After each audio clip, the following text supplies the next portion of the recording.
I saw an ad that said, get paid to try the Apple Vision Pro. And all the comments were like, this is a scam, don't sign up. But strangers on the internet can't tell me what to do, so I did it anyway. And I think I was the only one, because...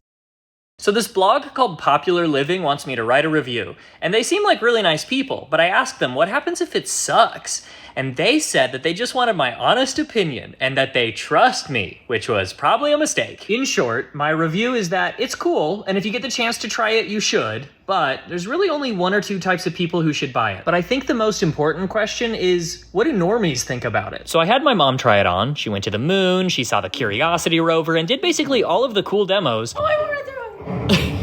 But it was struggling to track her hands, so it took multiple tries to activate most buttons, which meant things like web browsing or typing were out of the question. Her husband tried it out. A dinosaur almost bit his hand off. He watched a movie trailer in an IMAX theater, and he went to the top of a mountain, but there were more tracking problems that meant doing anything serious wasn't really an option. Does it just not like old hands? I also had my friend Brody try out all the same demos, and luckily he has much younger hands, so it worked fine for him. That is so crazy, actually. I wanted to show them everything that you can only do with the Vision Pro. And the universal takeaway was that it's kind of like a ride at Disneyland. It's a cool experience that you would want to have at least once, but it's not really something most people would care to do daily. So in terms of entertainment, there are a few cool one-off demos, but movies are really the only thing that might be worth coming back for. The IMAX app really makes it feel like you're sitting in a theater, but for as much as the Vision Pro costs, you could just buy a huge TV that more than one person can use. And that's probably the biggest problem. It's just really isolating. If you want to share an experience with someone, you basically just have to take turns, which is dumb. Sure, that's a problem with all VR goggles, but Apple doesn't have some special sauce that nobody else has figured out yet. They did put a screen on the outside that's supposed to make it feel like you're making eye contact with people, but it just doesn't succeed. When someone puts on the goggles, it feels like they've left the room, and everyone I FaceTimed was deeply troubled by how it made me look. I mean, you're strapping an iPad to your face. I don't think anyone should be surprised that it's isolating. But there are times where maybe that doesn't matter. Maybe when you really need to lock in and get some work done, being able to have a dozen windows floating around you like you're Tom Cruise in Minority Report makes all the difference.